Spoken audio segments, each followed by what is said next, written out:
Hey everybody, this is Steve from Average Joe's Fantasy Football, and we've got another start and sit edition for you. This is going to be the tight end for the PPR. Standard might be a little different, but PPR edition, this is where we've got for you guys. So hopefully you guys watched our quarterback, running back, and wide receiver start sits. Hopefully those have been helpful as far as clearing up your starting lineup for this upcoming week. I know it can be a little challenging. Obviously, if you have questions, hit us up in the comments. I know sometimes you might have two good players, you're just not really sure, and we try to help clear up which one would have the better matchup and better upside for you guys. All right. So again, kind of like I've done in the past couple videos, I wanted to make sure you guys are aware of who the top fantasy tight ends are this year so far. We are about a quarter of the way done. These are your top performing tight ends. There are obviously some surprises. There are some that are, as usual, you've got someone like Travis Kelce who's leading the way, of course, right? He was the top tight end. You've got Waller up there. One big surprise, I think, for a lot of people who was drafted pretty high was George Kittle, who's underperforming. And I think a lot of that has to just do with the 49ers in general. The 49ers are not performing very well. But that's something I wanted you guys to see of who the top tight ends are right now. One of my favorites, of course, is Dalton Schultz, being a huge Cowboys fan, but that's awesome for him. Now, these are going to be your obvious starts. Again, these are guys you should be starting this week without question, with no doubt at all. They've got great matchups and, of course, usually get the target share as a good tight end. All right? Make it simple for you. Now, as far as a good start is, I have the first guy as Dawson Knox. Look, Dawson Knox, I wasn't sure if I was going to ride this train, how much longer I was going to, but Dawson Knox did really well last week as well. He's got the Chiefs. Chiefs are allowing the most yards to the tight end position at 87 yards a game, and they're also allowing 16.9 points, which is 29th in the NFL. So another good matchup for him, and the Buffalo Bills are on fire right now. This is going to be a big game. I'm super excited for this game.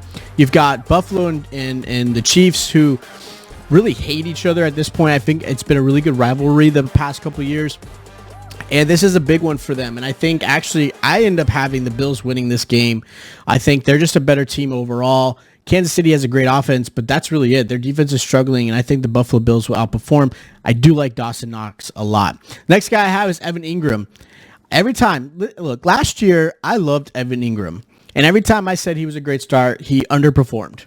And I'm hoping this year's different. The reason I have him as a good start, he's going against the Cowboys, who are allowing 65 yards to the tight end, which is 27th in the NFL. They're also allowing 16.5 points to the tight end, which is 26th in the NFL. So one thing that Dallas has done very poorly, unfortunately, yes, they're creating turnovers on the defense, but they're allowing yards, and they're allowing touchdowns, all right?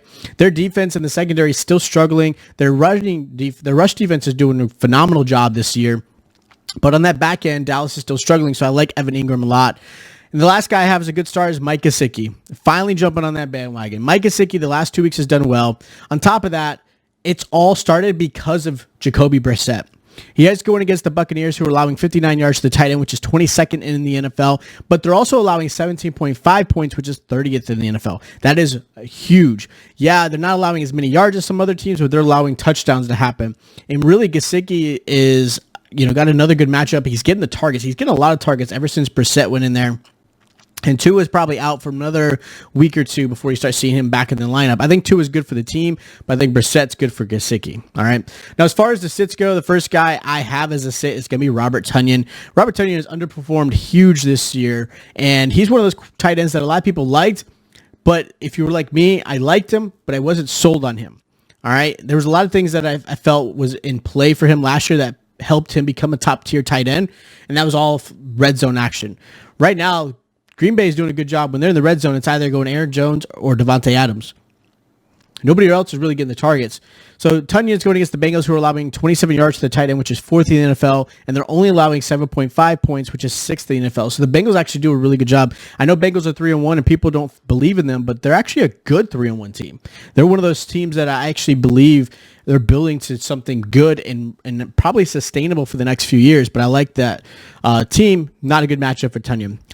Another guy I have as far as a good sit, it's going to be Jared Cook. Jared Cook going against the Browns, who are allowing 31 yards a game, which is 6th in the NFL, and they're allowing 9.4 points, which is 10th in the NFL. Another bad matchup for Jared Cook. And right now, I think the Chargers are really targeting, Mike Williams, Keenan Allen, things like that.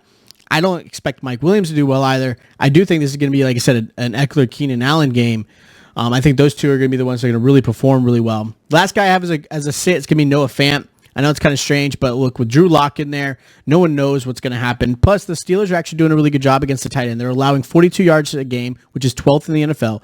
They're also allowing 9.7 points, which is 12th in the NFL. So they're about just above average. And the big thing is again, with Drew Lock in there, no one knows how this is going to perform. They might do well. He might perform well. This is his way to kind of, one little opportunity that has a chance to actually show teams that maybe he still has something going for him. I don't trust Noah Fant. Now, as far as sleepers go, I have Dalton Schultz.